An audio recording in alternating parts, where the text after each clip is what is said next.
दिल्ली के वर्तमान मुख्यमंत्री अरविंद केजरीवाल को गिरफ्तार करने की ईडी को शक्ति कहां से मिली, ये जानने से पहले आप मुझे सब्सक्राइब और फॉलो जरूर कर लें। साथियों, आपने सबसे पहले सीबीआई का नाम सुना होगा। पहले समय में सीबीआई का नाम बहुत प्रचलित था कि सीबीआई ने उस अधिकारी पर रेड मार दी, सीबीआई ने उस नेता को गिरफ्तार कर लिया। लेकिन वर्तमान समय में ईडी का नाम सबसे ज्यादा सुनने में आ रहा है। ईडी सबसे ज्यादा प्रचलित एजेंसी है। आइए आज बात करते हैं कि ईडी है क्या, ईडी को शक्तियां कहां से मिली, ईडी किस एक्ट के अनुसार काम करती है, किस एक्ट के अनुसार ईडी जो है केस दर्ज करती है, इसकी प्रक्रिया क्या है, किस प्रक्रिया के तहत यह केस को कोर्ट में लेकर के जाती है। साथियों, जो ईडी का पूरा नाम है ईडी इंफॉर्मेंस डायरेक्टर, यानी शॉर्ट रूप से हम इसे ईडी कह सकते हैं। यह केंद्र सरकार की स्वतंत्र एजेंसी है जो मनी लॉन्ड्रिंग के मामलों में या भ्रष्टाचार के मामलों में कार्रवाई करती है। ईडी पीएमएलए एक्ट के अनुसार जो भ्रष्ट अधिकारी या जो मनी लॉन्ड्रिंग के मामलों में केस दर्ज करती है, जो पीएमएलए एक्ट है, इस एक्ट के अनुसार यह चलती है। ये जो एक्ट है, इस एक्ट के अनुसार इसे असीमित शक्तियां प्राप्त है। यूपीए सरकार ने 2012 में पीएमएलए एक्ट में संशोधन कर इसे और असीमित पावर दे दी गई।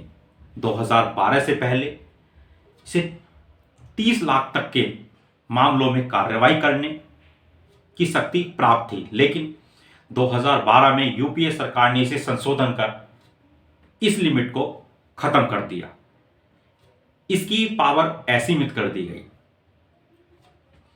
कि ईडी जो है यह स्वयं किसी भी मामले में, भ्रष्टाचार हो या मनी लॉन्ड्रिंग के मामले में, स्वयं एफआईआर दर्ज कर सकती है और उसकी जांच कर सकती है। इसमें किसी दूसरे व्यक्ति को एफआईआर दर्ज कराने की आवश्यकता नहीं है। यह स्वयं एफआईआर दर्ज कर उसमें जांच स्टार्ट कर सकती है।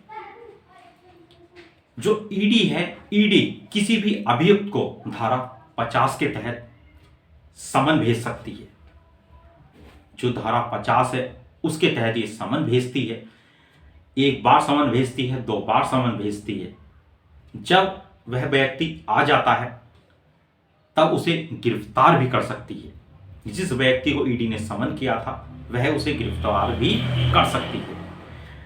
धारा 50 के तहत ईडी को यह शक्ति प्राप्त है, जिस व्यक्ति को वह समन जारी कर रही है वह उसे यह नहीं बताएगी कि वह उसे गवाह के रूप में बुला रही है, औपचारिकता पूरी करने के लिए बुला रही है, या फिर उसे एक्यूज के रूप में बुला रही है कि उसे गिरफ्तार कर ले। सिर्फ ईडी को यह बताना है कि आपको हम इस केस के तहत बुला रहे हैं। यह बताना जरूरी नहीं है कि आपको गवाह के रूप में बुला रहे हैं या आपको मुलजिम के रूप में बुला रहे हैं।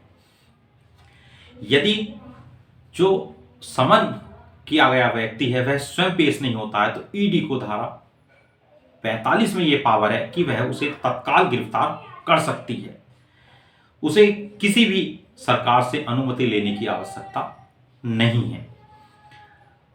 दिल्ली के वर्तमान मुख्यमंत्री अरविंद केजरीवाल को ईडी ने धारा 45 की शक्तियों का प्रयोग करते हुए गिरफ्तार किया है। धारा 50 के अनुसार उन्हें 9 बार सम्मन किया गया, लेकिन वह स्वयं उपस्थित नहीं हुए। जो ईडी है, ईडी एक ऐसी एजेंसी है जिसके समक्ष दिया गया बयान कोर्ट में मान्य होता है। सीआरपीसी की धारा 161 के तहत सीबीआई व पुलिस कर्मचारियों के सामने दिए गए बयान को कोर्ट में मानना नहीं चाहता, वह मान्य नहीं होता।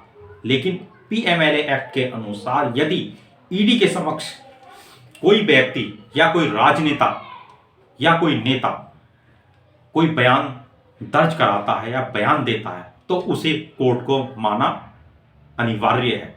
पीएमएलए कोर्ट में ऐसा प्रावधान है कि ईडी को दिया गया बयान वह मान्य होगा। इस एक्ट के अनुसार मुलजिम को कॉपी देने का प्रावधान नहीं।